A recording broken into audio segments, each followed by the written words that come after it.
lose everyone. I'm gonna make him an offer he can't refuse. I see dead people. Wait a minute, Doc. Are you telling me that you built a time machine? Out of a DeLorean? And knowing is half the battle. What, the deuce? Must have the precious. And I'll form the head. You are part of the Rebel Alliance and a traitor. Take it away. What you talking about, Willie? Wow, infotainment. Hey, Jeremy. Yeah. What the hell's going on with DC? Who knows? All I hear is that they're doing something with Diamond, or they stopped doing something with Diamond. My comic shop is enraged with DC right now. And I need somebody to explain this to me. Welcome to this Transmissions Extra, where we're going to be talking about some of DC's recent troubles. I'm Jeremy, and this is Darryl. Hello. So, what DC has done, they have completely broken off from Diamond Distribution. At the beginning of the pandemic, when comic book stores were starting to figure things out in terms of like curbside and everything, Diamond just completely shut down. And so no one got books. So all the stores basically had to shut down too because they were not getting product. And they also, Diamond went to the comic book companies and said, hey, we don't really have the cash flow to pay you guys. So we're going to do this other schedule, like payment schedule. And I think DC hadn't been happy with Diamond for a while because that seemed to be the last straw. And a few weeks later, we find out that they have these two new distribution companies that they're going to be using, UCS and Lunar. And I think UCS is run by DCBS, Midtown? the Discount Comic Book Service. And Lunar is run by Midtown, right? Yeah, Lunar I think is run by Midtown Comics. Yeah. So a lot of comic book stores are not happy because essentially they're having to get the books from their competitors. I can understand that. I can also remind people that Diamond hasn't really been a good player. Their hands are not clean. They essentially had a monopoly on the comic book distribution for about 25 years. And how many times do we complain on the podcast about IDW's, books being late, and not because IDW is late, but because Diamond. So I don't have a lot of sympathy for Diamond, although DC could have probably handled this better. But now that they've completely cut off all ties, comic book companies, if they get DC books, they have to go through these new companies. And I've seen on a bunch of podcasts and YouTube shows where comic book retailers are saying to their customers, if you want DC books, you're going to have to add them to your pull list because we're not going to be stocking them otherwise. So I don't know if that's what your shop is doing. But a lot of that's pretty severe. I think that's probably one of the more severe ways to go about it. Mm-hmm. I know I'm fairly lucky when it comes to comic book stores. I have a very large comic book store, so they order a lot of stuff. Yeah, I know that when I talked to my store about it, they were really upset that it was going to happen, and that I think the majority of it was the fact that, not that they couldn't pay for the books. Like I said, the store that I go to is quite large, and they've diversified their stock enough to be able to, with all the toys and stuff. Exactly. So, but the problem is that they order so far in advance. They order about 6 months in advance. So when you're buying the book off the shelf, you just walk in and get it, or you've put it on your pull list. Say you walk in and I don't know what's coming out, right? Say you're interested in the next issue of Batman, right? There's some big character coming out. Oh, Punchline. That was a big thing that happened in DC recently. Say you were interested in the next book came out because it got Punchline in it. Well, you can go in there and you can put your name on your card and say, hey, I want this book. And they say, okay, cool. That order that you just placed 4 or 5 days before the book comes out, that is not going into the order system and getting sent off to Diamond and a book is showing up, an extra book for you. They've ordered 6 months in advance for the people that want these books, right? So they're covering all the people that currently have orders 6 months ago and ordering a few extras. So if it turns out that some news drops that issue 93 or 92, I think that was the most recent one, is going to have some huge character reveal or something big is going to happen in it, they've already got everyone and their brother is going to come and want it, right? Yeah, and they aren't having to fight with the other comic book companies trying to get more stock because they've already have a little more. So the big issue that my store had was that they ordered 6 months in advance, and Diamond requires payment for their order. So my shop had paid 6 months in advance for DC books. Well, now DC shows up and says, hey, we're going to open up our own little store or our distribution company. We need orders, 6 months worth of orders from you. Well, my store doesn't remember what the hell they ordered 6 months ago. And that's not just like one order per month. That's every single week they're throwing an order in there, right? So that's a problem. They got to go backtrack and try and figure out what the hell they ordered. Second, they got to pay for these things now. And Diamond's not in any rush to give them back their money. Right, yeah. So now they've got 6 months worth of orders that they got to do. They got to pay. They've paid for them both. And one will come back, but now they're spread really thin. And that's a big problem. Now they've got two things. DC is now, I mean, you'll probably mention it, but they're wanting to change their release date to Tuesday. Yeah. That throws another monkey wrench into it. And everything that was going to happen with Free Comic Book Day for DC was obviously COVID threw a big wrench into that, but the books were still printed. They were still made. The comic book stores had to pay for them. They don't pay a lot. It's about $0.25 a piece or something like that, but it's still a lot of money. They give away thousands of books. So my store, Marvel came to them and said, hey, look, COVID is a bitch. We're not going to have to deal with this. We're not going to make you guys deal with this. The amounts that you guys were going to pay for the Free Comic Book Day books, we're going to cover. So Marvel covered all that, and they basically gave all the Marvel books to them for free. And a lot of the other companies stepped up to do the same thing. DC didn't. And DC is requesting payment on these books. And it further stresses out the store. Right. And that's, for my store, again, they're able to cover it, but it's a pain in the butt. And I can only imagine for a smaller store how much of an issue this is. Yeah, I mean, my store is also a larger store. I mean, their storefront is small, but they have a large online presence. Right. So they order a ton as well, and I think that they're better positioned than the smaller stores, but cash flow, like you described, is going to be a huge pain. And you would think that DC would try to work with the stores where they knew that there were existing orders with Diamond and work out some kind of way to resolve that.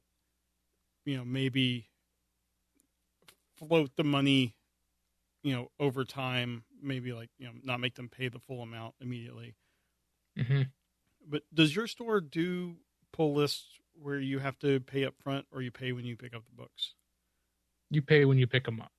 Mine does too. I think that's what most stores do. Of course, yeah. I really wish. I'm thinking this might be something that might start more stores doing this. But I wish that it was more of a pay up front for the pull lists, because that would help. Tough, man. But that would help with the cash flow, and I'm sure it would. And stores wouldn't be left holding books for people that never come pick them up, because I've heard that's a big issue. It's true, but I mean, you've got to be. Like, you'll have people that, won't be able to come in for months, right? And then they'll come in and they'll grab, 2 months worth of books, but right? If they've already paid for them. Right, but how are you going to pay? Like, do you know how many books are coming out, or do you do this? Is everything going to be online now? Right. Well, I mean, it doesn't have to be. I mean, it's like when you come in, or you can call, just say, hey, I want this added to my pull list. Right. I mean, I don't know what DC is going to do in terms of like catalog, because previews is a Diamond thing, but that's something that, a lot of people will take the order form from previews and use that to, or add to their pull list and stuff. And I don't know. The issue that I see at my store is that it's not as cataloged as a lot of other stores. My store has no online presence.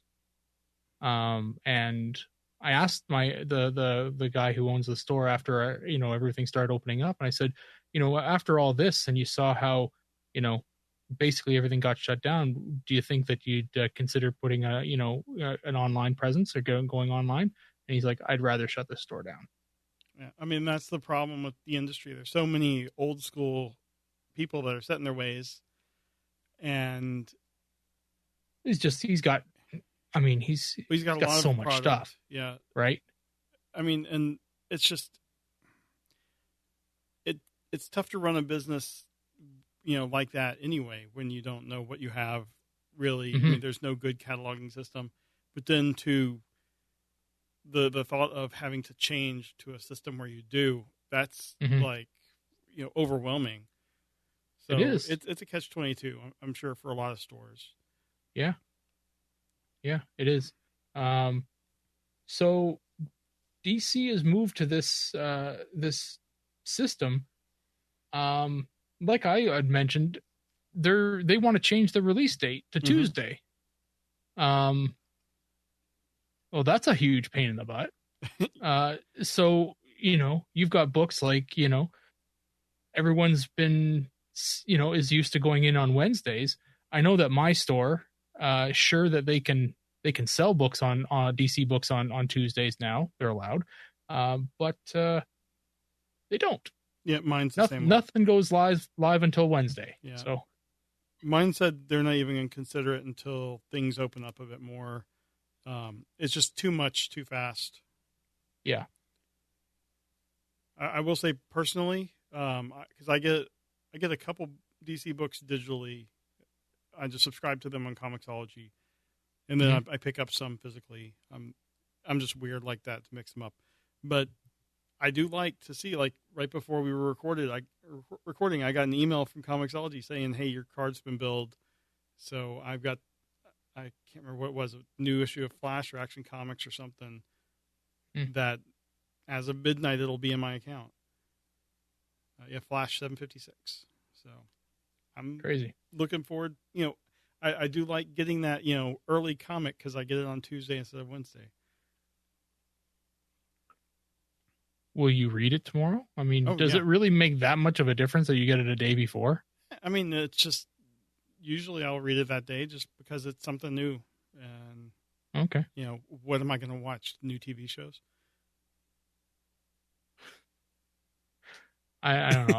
I look at all these things and like, sure, pushing the release date a day early, sure, it makes you different. Right. But now you've got to segregate your release wall in your, in the new comic book stores, right? So my particular store has one wall for new comic books, right? And it's not divided up into, companies. It's alphabetical order, and it's about 6 shelves, maybe 7 shelves, and it's packed every week with just new stuff. Everybody in there, independents, to the big 2, all the way up. And if DC wants their stuff separate on Tuesdays, I don't know how they're going to do it. Yeah. I don't see how they could actually do it. Well, I mean, it's just stores are going to just keep doing it on Wednesdays. Yeah, I think that's how you'd have to. If anything, it gives them a little bit more time to, open, sort books. Normally I think they probably got their books for Wednesday on Tuesday, or maybe Monday. I don't know, but I mean, DC putting their books out on Tuesdays. Got to get them an extra day to spread out the work. Yeah. But it's interesting how your store does it, because mine has shelves, on the 3 walls. One wall is just windows. The 3 walls have shelves with all the books, new, past few weeks, and they just have like little, new this week things that they put under the books. So it's just alphabetical, regardless of publisher. Mm-hmm. You start on one side by A's, and it goes all the way around. And it's just interesting to see how they do books. You can find new books on one side of the wall, then on the complete opposite side of the building, you can find new books. But it makes you go through the entire store. So yeah, I get it. Yeah. The one thing I just thought of though is that, if you got a kind of like this silent agreement between stores that we're just going to keep putting them out on Wednesday, what happens with what will happen with DC books is that you'll have, say, a character come out like Punchline that just came out, and there'll be the select few people that get it on Tuesdays because they'll get it digitally, and they'll say, holy shit, we got a new character and they're badass. They're gonna be huge. And you'll have stores that'll see the news because you have very adept and learned people in the business. They're not all run by, mom and pa that don't know what they're doing. They got a lot of really educated people running these comic book stores, and they see that, hey, this book that came out Tuesday is going through the roof, very popular, and now every issue that's not in a pull bag is now twice cover price, right? When they release it, when they open the doors on Wednesday, right? Because they know that it's huge, and people are lining up outside to get it. But lo and behold, it's twice cover price because they know it's huge, right? Yeah, I really hope that doesn't happen. I mean, I know there's going to be some unscrupulous people that do that, but I would hope that DC would nip that in the bud if it starts to happen, because it's not fair for the majority of the customers. It's not, but they're also this is the same store that's not releasing their DC books on Tuesday like they've been asked to, right? Well, I mean, that's just the earliest that they can sell it. I don't know. Right. I don't know. It seems, I understand from a business point of view, I understand that DC or Diamond was a problem, and that breaking up a monopoly is usually a very good thing. But this just seems to be really poor timing. Yeah. To do something like this. I mean, it's poor timing. It's also probably the best time they had, because they had a clear excuse. Everything was shut down anyway.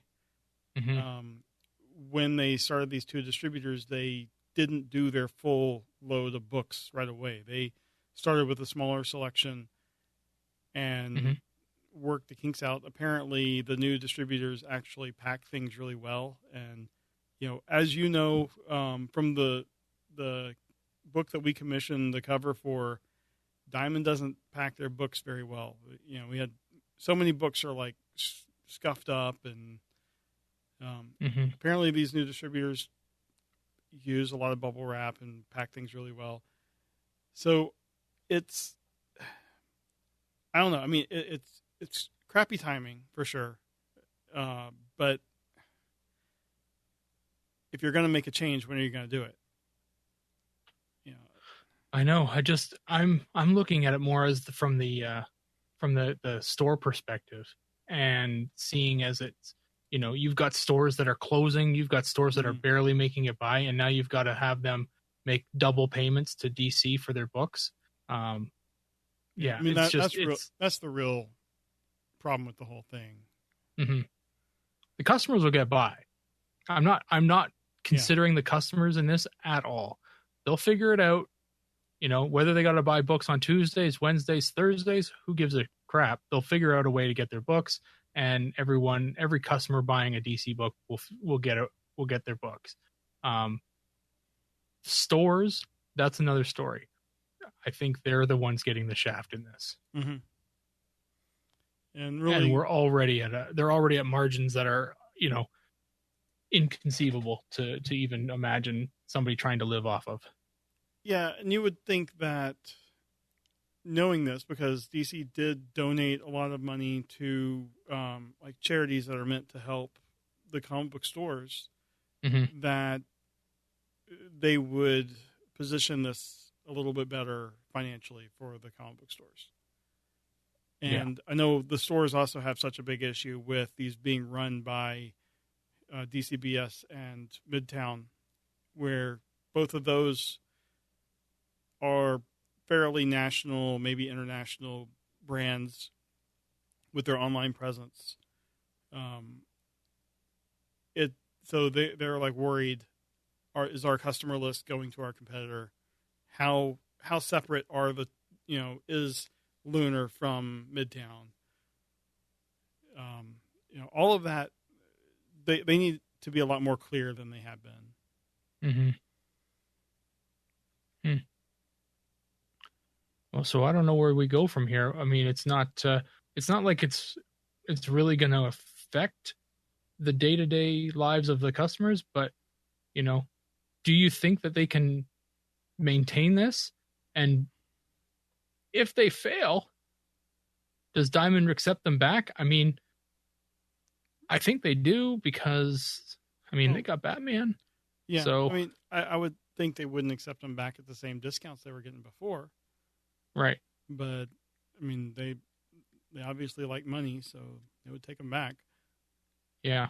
I think one of the rumors I've been hearing, because AT&T now owns Warner, which owns DC. Right. Is DC might be getting out of the floppy game in the next, I don't know how many years, but I've heard this as well. Apparently Dan DiDio, who you hated. I didn't really like very much. Apparently he was one of the big proponents for keeping the floppies and stuff. So, have to give him respect there. And now that he's gone, apparently there's no one there to stop it. So I don't know. I mean, we're seeing DC experiment more with the digital exclusives. They're doing more with, like, the Black Label books are generally bigger than regular format. They're doing more with the Walmart books, which are, it's a mix of like, I think like it's reprints and new. It's reprints and then like an 11-page news story that goes over a few of the issues. Mm-hmm. And they've been pretty good. And it's great exposure. I complained on a recent alt mode about IDW like advertising to its own audience instead of expanding the audience. Getting books into Walmart is at least trying something to help expand the greater comic book audience. So, I know comic book stores are not enthused about books going into Walmart, but I think it's a net plus for the industry if you can find the books in Walmart. I strongly agree with that. I mean, as a collector, I remember seeing, and they always used to be either Archie or DC books, and I saw some Marvel ones at the newsstand when I was a kid. When you were a kid, but this was I'm thinking recently, like within the last 10 years, I saw them at Walmart, and they were destroyed. But that's, as a collector, I look at them and I think, excuse me. As a collector, I look at them and I think, damn, that's a good book, but they've just been mangled. But as a kid in a toy section, you're walking around and you think, that's a Batman comic, right? And I want that, and if right? Smart, as a kid, it's by the you want to Batman pick that toys. up. Exactly. Right? And when I was a kid, the first comic book I ever bought, right? The first one I ever got was given to me, but the first one I ever bought, I was in the grocery store and the magazine rack had comic books in it. And that's, the rest is history kind of thing, right? And then the variety stores, they all had them, right? I don't expect variety stores to carry comic books anymore because it's too much. But getting them into Walmarts and some other places that are high visibility DC like that. did the that Justice League kind of Masters of the Universe mashup they did. They had a book for that in Targets. Oh, cool. And it was about the same size as these Walmart 100-page books. Yeah. So I think more of that is good for the industry. Why don't we see ads for comic books in front of Marvel movies? Yeah. That's ridiculous. I think you're right. So I don't know. I would like to see more kids getting the ability to read comics. Mm-hmm. I constantly am giving neighborhood kids comics for if they have a birthday or something like that. Yeah. But it's I'm just trying to get them to read, but I don't. I really wish that they could still get them, and that's. I mean, it does. Kind of lean towards the decline of, magazines and newsprint and all that kind of stuff. That's all kind of, in the same kind of vein. But, stores like my local comic book store. I've never been to yours. I know that there are a lot of them that are in malls, and those, the owner of my store likes to call those superhero convenience stores. And they're, you'll get the newest of the new that week's, maybe the week prior, and then there'll be some graphic novels, a whole whack of pops, a few action figures, and maybe some board games, and maybe some D&D miniatures or something like that. But that's about it. They're very, very small, and you really don't get a lot of stuff. Stores like mine can be intimidating to go to. They're massive. And there's a lot of stuff, and even for a kid going in, their eyes fall out of their heads, and they want to look and touch everything, and they don't know where to go. And you say, "Hey, pick a book." Well, they're looking at 30,000, 50,000 books, and you say, "Pick one."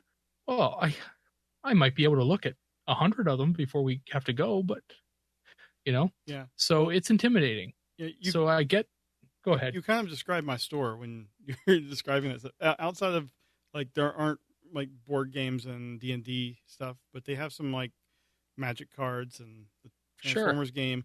But there's really, outside of the last maybe the last couple months worth of books, there's no back issues in the store. Right. But they have lots of trades and graphic novels in the middle, and then right by the register, the first shelf that you see are the weekly recommended picks by the staff. And I think that's a good thing to have, because you can be intimidated just seeing all the books and just seeing the ones that are recommended, and it's your typical bestsellers. So Batman 92 would be there that week, and I get it, and it's hard to kind of to have every store have a huge back issue selection. And I've gone to a lot of stores. I like to mess in back issue bins and try and find, old classic stuff that I've been collecting for a while. Mm-hmm. But, there's something to be said for these superhero convenience stores and their lack of product. I want to say they're very clean and they're very tidy, and they just really don't have a lot of stuff. And you say, "Hey, do you have any? Yeah, do you have any Spider-Man books?" And they say, "Yeah, here." And they show me a whole bunch of trades and maybe the most recent book that came out. And I said, "No, what about something from the 90s or something like that?" And he's like, "90s? We don't carry anything that old." And I'm like, "What are you talking about? First of all, the 90s were the most heavily produced time ever. If you have any back issues of Spider-Man, it should be from the 90s.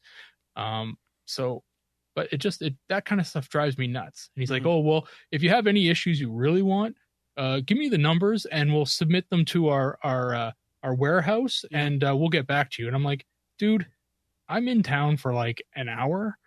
You know, I don't have time to wait. So yeah, I get annoyed with that kind of stuff a lot. But I get it that's something that these stores have to do, and I don't know. It kind of drives me nuts. Yeah. But again, I am one of those guys that's spoiled by having the store that I have. So Right. And like the store that I came from, that I would go to in Pittsburgh, had tons of back issues and stuff.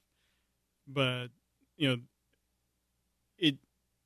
I can see how that's so intimidating for new readers or just people that, just got out of a Marvel movie and want to get more Spider-Man or whatever.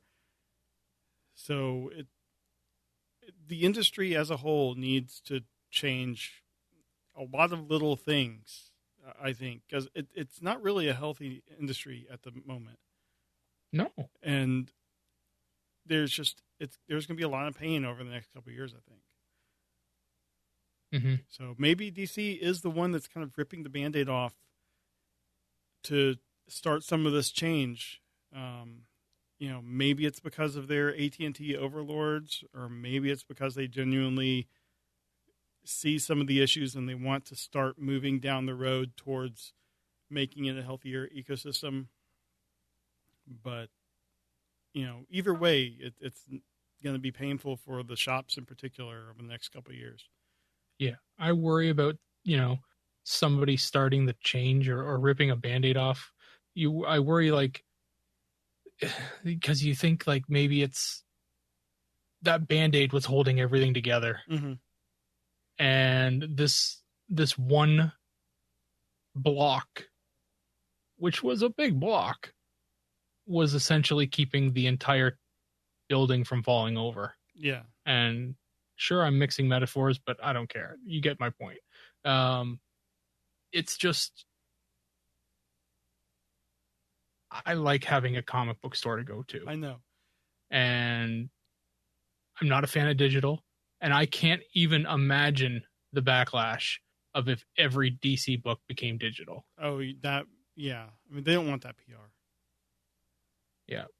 But, I mean, and as much as I like digital, there is something about holding the, paper comic in your hand, particularly if it's a paper comic from, before they had the shiny paper.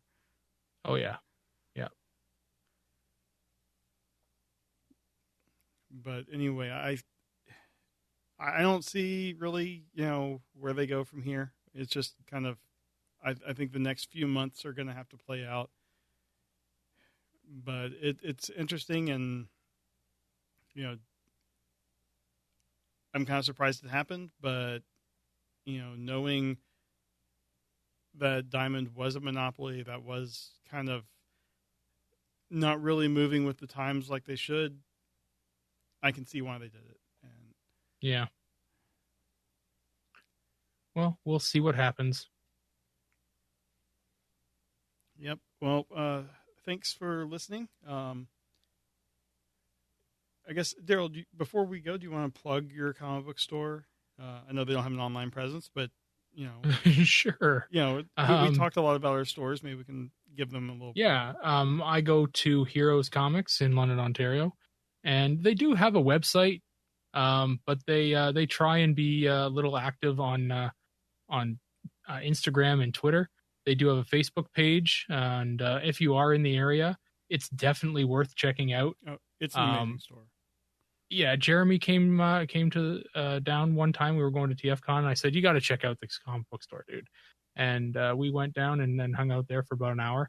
But yeah, it's worth the shot. I think, I don't know if it still holds the record, but at one point, at least a few years ago, it was the biggest comic book store in Canada. So it definitely is one of those ones that you need to check out if you're in the area.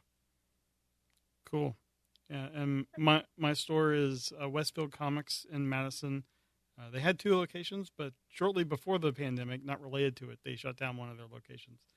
But they also have heavy online presence at westfieldcomics.com, online store where you can buy stuff and have it shipped. So I've been very happy. Like, one of the first things when we moved here, I was like, "Where's the comic book store?" I'm like, "Oh, it's like 5 minutes from my house. That's great. And That's perfect. First week I was here, I was like, I gotta go to the comic store. So it's been great. They do a lot of good stuff. So I'm happy that they're doing well. But anyway, thanks for listening to this extra. Let us know what you think about DC's move, and how is your comic book store doing in this mess. Maybe we'll keep doing these every so often and update with how we're seeing the industry. All right. Well, thanks for listening to this extra. Bye. Later.